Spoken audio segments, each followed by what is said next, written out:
This episode is brought to you by Indeed. Stop waiting around for the perfect candidate. Instead, use Indeed sponsored jobs to find the right people with the right skills fast. It's a simple way to make sure your listing is the first candidates see. According to Indeed data, sponsored jobs have 4 times more applicants than non-sponsored jobs. So go build your dream team today with Indeed. Get a $75 sponsored job credit at Indeed.com/podcast. Terms and conditions apply. The Rev and the Rabbi on the Red Apple Podcast Network. Good morning. I'm Rabbi Joseph Potsanik. And I'm Reverend A.R. Bernard. You're not just Reverend A.R. Bernard. You're Chief Reverend A.R. Bernard, or Co-Chief. You now have been appointed as Co-Chief Chaplain of NYPD. And Cardinal Dolan is the other Co-Chief Chaplain, which is historic. Yeah. Well, from one chief to another chief, because you are Chief Chaplain of the FDNY. So we've all been elevated, I guess. Well, it just shows you that one chief chaplain at FDNY is doing the work of 2 co-chief chaplains. You would go there. It took 2 of you to make one of me. So exactly, that's it. Yeah, what can I tell you? Yeah. So there was a program years ago called "This Is Your Life." Ralph Edwards, I remember, was the host, and they would bring out people from the past that meant a lot to you. And the guest we have today is family to me, family that gets along. And I'm talking about Deacon Kevin McCormack, who is the superintendent of schools in the Catholic Diocese of Brooklyn. And he and I were together for many years on a program called Religion on the Line. How many years, Deacon? We were there 12 years. 12 years. We started in 06 and went to 18. Yeah. Wow. And we got to talk about that, because we got to unpack what New York City was like and what the country was like at that time. But first, we want to talk about Catholic schools, because there's a lot going on there, Deacon, correct? Yeah. Earlier this week, we had a very difficult time announcement to make. We're closing 7 of our schools. We have 63 schools now, and we have to close 7 of them at the end of the school year. It's based basically on the fact that the enrollment has dropped, and as enrollment drops, finances become more and more difficult. And we've tried everything we can to work with these places. And here's the thing: each of these schools have great administrators and wonderful teachers and sacrificing parents. And the kids, look, let's be serious, the kids are just a delight. And so there's no, it would be so easy if I could say, oh, somebody messed up, but the system has failed us, and unfortunately we can't carry them at this point. And it's a very devastating time for us. When you say the system has failed you, what exactly do you mean? Well, you know what it is, Rabbi? When you look at New York City, you can go to public school, which there always was, and they're a great public school. They're great public school teachers and stuff, and we love them. I know them because a lot of them go to my schools. And you can also go to a charter school. And charter schools go in and they get funded by the city. But yeshivas and Christian schools and Catholic schools, we're on our own. And our parents have to carry the whole freight. Our parents are paying somewhere around $6,000 as an average, but it's costing us about 10 to 12 to educate them, as opposed to the astronomical numbers that are being used to educate the kids in the public system. Deacon, talk about tax credits and school vouchers that are available to parents. Reverend, thank you so much for that slide in on the conversation. See, right now, New York State has no choice. We have decided not to allow choice of education. You only have a public or a charter if you're going to be subsidized by the taxpayers. But interestingly, the federal government in their latest budget created a federal scholarship tax credit. Now, just give me a minute just to explain it. So, it's beginning in 2027. Anyone who pays federal taxes can earmark $1,700 of those taxes and get a credit if they bring it into a scholarship granting organization. So that means in the case of the Diocese of Brooklyn, we have Futures in Education. The Archdiocese of New York has theirs. Rockville Center has theirs.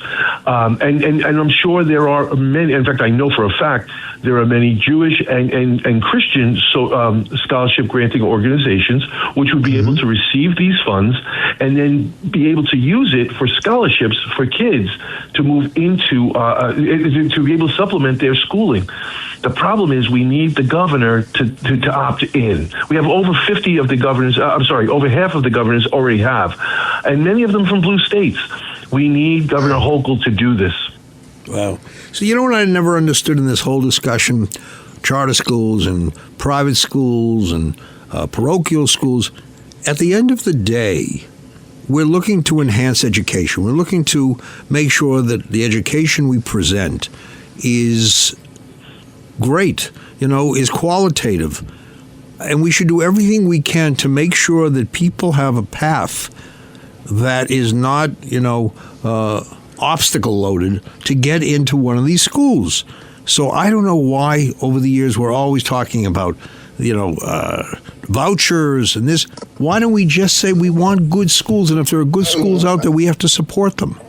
You make it sound so easy, Rabbi. Look, it's intersecting cultural, economic, demographic, and ecclesial shifts are taking place over time. But the biggest thing, and I think Deacon McCormack is going to speak to that, is cost. The cost has become the deciding factor. At one time, religious orders sustained the Catholic schools. Correct, Deacon? But unions are also a major factor, aren't they? Well, I want to make sure there's a distinction between the teachers' union and the teachers themselves. The teachers themselves, the administrators, these are outstanding people. They're out there. They're using their own money to make sure their kids in their public schools are taken care of. The union, on the other hand, it seems to be its only purpose is to make sure it perpetuates itself. And there's actually some real, to use the expression fake news, they're saying that the public school kids will actually be hurt in this program. Absolutely, categorically false. They also will be able to benefit from this federal tax credit. And that's the thing that kind of drives me crazy. If you look at Florida or you look at Ohio right now, these are states that allow choice, they allow competition, and you say what you want about Florida or Ohio. I mean, I've only been to them once or twice. Here's the bottom line: their school systems are thriving because there's competition, because people are charged to be best. And that goes back to what you said, Rabbi, about isn't it about the kids and the best we can do? Last thing on this, just allow me this. The best anti-poverty program for people in the 50s, 60s, 70s, 80s, 90s has been private schools. And look, I'm looking at it from a Catholic perspective. Catholic schools have shifted the way that middle class worked. I have no doubt the same is true for our Jewish schools and our Christian schools. You know how I know you're a Christian, by the way, Deke? When you just said before that you've only been to Florida twice. That was a giveaway. I can't get any member of my people to say that. Yeah. It's got to be very painful. I don't want to harp on it, but closing schools, closing churches, closing synagogues, whatever it is, it's not just a statistic. There's a human sacrifice. There's a human element that has to, really impact you and others who have to make those decisions. It's been a tough week for me and my staff and working together. Bishop Brennan breaking his heart to have these schools closed, and it's tough on us, but it's nothing compared to the families that have a legacy there. We have some schools where grandparents, parents, and children have gone through that school. We have teachers that are they're making a sacrifice in their salary because they believe in the schools. They have to find new jobs now. We're going to help them. We're going to help all of them find a placement. But Rabbi, you hit the nail on the head. It breaks hearts, and there are real people here who are suffering because of it. Yeah, that's a tough thing. I'm Protestant, but my grandchildren, they went to St. Anthony's. They went to a Catholic school. I wanted them to have a Catholic education. They understood the distinction between the two expressions of Christianity. But it was a great experience for them, and costly. It was true, yes. But you get what you pay for. It's a quality education. Years ago, by the way, I was on the board, and Deacon knows this, of Zavarian High School. They wanted diversity, so they had, me on the board. And I go to the first meeting, and the question was, what are the tuitions all of you are paying at your schools, at, the parochial schools? Catholic schools, $6,000, $5,000, $4,000. They come to me. I said, yeshiva, $20,000, $25,000, Yeah. I mean, and I thought to myself, how can you make it work for $6,000? Yeah, and that's a tough thing. Yep, you scrimp and you save. You look for all kinds of ways to do fundraising. For those of you who are Catholic who are listening, I think World's Finest Chocolate is a sacramental. We sell it all the time. Deacon, hold on right there. We've got to go to a break, and we'll come back to the chocolate and the quarters and dimes that you used to put in the little folder thing to raise money. Right. I remember those days. That's right. We'll be right back with more of the Rev and the Rabbi right here on Red Apple Radio Networks. Welcome back. I'm Rabbi Joseph Potsanik. And I'm Reverend A.R. Bernard. I think we left the last segment talking about chocolate, right, Deacon? Yeah, that's right. We're talking with Deacon Kevin McCormack, who is the superintendent of schools in the Catholic Diocese of Brooklyn. And by the way, Rev, I want you to know he loves bagels. And the years we were together, I taught him, it was easy, that a bagel is incomplete unless it has lox on it. I learned. Yeah, he learned. Or as you say, Rev, a schmear. A schmear, of course. A schmear. Yeah. Anyway, go ahead. So was that part of raising money, the selling of candies and cookies and things like that to try to help? Sure. So a while back, so I started Catholic school in 1965, which was the peak of the population in the country of Catholic schools. And since 1965, the population of schools has declined continuously. There's been no blip up. Anyway, with that being said, when you had 400, 500, 600 kids in a school, the chocolate was for the extra things, and they were gift wrapping, and there would be all kinds of fundraisers that were done. They usually went back in to kind of make things nicer. Over the years, they became essential, and we're using chocolate as an example because it's ubiquitous throughout the city. Everybody kind of sells it at one point, and the people at World's Finest are wonderful. They're great people, but a lot of the fundraising is being done to make up the gap between what it costs to educate the kids and what the parents are able to pay. One of the things I've said to the Rev is people always talk about education is the answer. You want to diminish hatred, education. You want people to be more civil to each other, education. And the answer is yes, but you need moral education. Correct. Right? You need values being instilled in the kids. And in Catholic language, you need the formation of the conscience. You have 100%. To have an informed conscience. Yeah. And that's why, and you pointed this out in the first segment, Reverend, Catholic schools are not just for Catholic kids. We have, and here's an occasion, we have many Greek Orthodox and we have many Protestant evangelical people who come just for what you said, Reverend. They want a place where there are certain things that are right and certain things that are wrong, and that are also age appropriately discussed. The way I talk about morality with a 12th grader is not going to be the way I speak to a second grader, and we're bound by eternal truths, not by the whim of the day, and people want that. You see that in your own communities, but they also find it very difficult to do. Yeah. I love the language, age appropriately discussed. Right. That is so important. So you can't bring certain things into a kindergarten class with kindergarten children that they have no idea what's being presented to them. Exactly, Reverend. I'm sorry to talk over you. Whose needs are being met? Is it some agenda that's coming from outside, or is it the need of that kid and that family? So Deacon, if you look at the trend, you see the closing of schools, closing of houses of worship. What do we do? How do we stem that? How do we try to turn it around if it is all possible? I think for the schools, we go right back to asking Governor Hochul to please opt in. That's not negotiable. We need that immensely. For our houses of worship, I think, Reverend, I think you can agree with me. We got to go back to our basics. I think we tried to be too many things to too many people along the way, and we forgot our focus. Yeah. And our focus is and I think the three of us can agree on this. Our focus is that we have a God who cares and is directly involved in history, directly involved with his people, who wants them to become more and more loving, caring, and making the world better. And I think that's a dogma we all can agree on. Yeah. Part of human flourishing requires order, structure, systems, values. All of those things lend themselves to human flourishing. It can't be chaotic. It can't be random.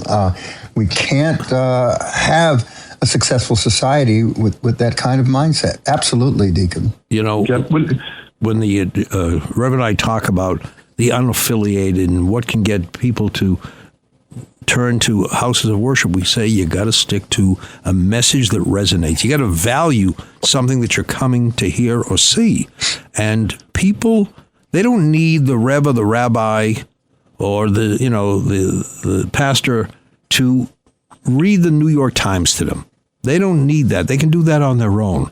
What they do need is to hear what their tradition has to say about issues of the day, eternal messages, but you got to get back to basics. And I think we're seeing in the Catholic Church a resurgence with young people. Now, look, we're not looking at the numbers we saw in the 60s and 70s and 50s, but we're seeing people that are coming back and they want to know more. They're also not afraid of mystery, where I think in my time we kind of tried to intellectualize mystery. The Greek Orthodox never did that. They thrive on that. But again, and I'm not sure about in your world, Reverend, but in mine, the mystery kind of went to the side. We over-intellectualized. That doesn't mean that's not essential, by the way. I'm not wanting to throw the baby out with the bathwater, but at the same time, the mystery and knowing that there's something bigger than us, I think, is attractive to these young people, and they're coming in. We have one church that's going to have 140 baptisms, 140 baptisms on Easter, on Holy Saturday. That's amazing. Wow. Yeah. Deacon, you struck a chord in my heart. I had a 12-year-old from our congregation whose family works in the ministry, father's a minister, came to see me after service and said, "Pastor, can I ask you a question?" I said, "Sure." He said, "What do you love most about Christianity?" He's a 12-year-old kid. He's sharp. And I paused and I said, "Mystery." Mm-hmm. And he looked at me and it satisfied him. He can embrace that. He can understand that. And you know, Deacon, that Western civilization wants certainty. And you can't have certainty in everything. There has to be faith. Faith is a response to mystery. That's very, very real. Yeah. And I'm glad that you brought that up. I love that. If I could add one more thing to the discussion, I think they also want joy. We say, serve God with joy. Mm-hmm. And they don't want to hear a grumpy guy complaining every week about the state of the world. They want to hear that there's a purpose for their living and a positive purpose for their living. And I think we need to accentuate that as well. Faith, hope, and love.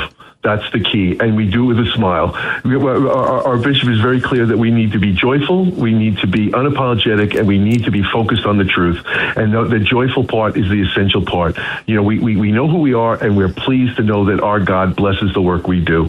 And that's why we need our schools. And that's why we need Governor Hochul to sign that. Rev, get on the phone. Come on. Deacon, we're coming to the close. I don't know how much time you have left, but I mean, can you hang around with us for a little bit more? We've got to go to a break. You tell me. I'd be honored to stick with you guys. Fantastic. All right. Don't get used to it, though, Deacon. I have voted. That's all that matters. Yeah. I have voted. So stay tuned for more of the Rev and the Rabbi right here on Red Apple Radio Networks.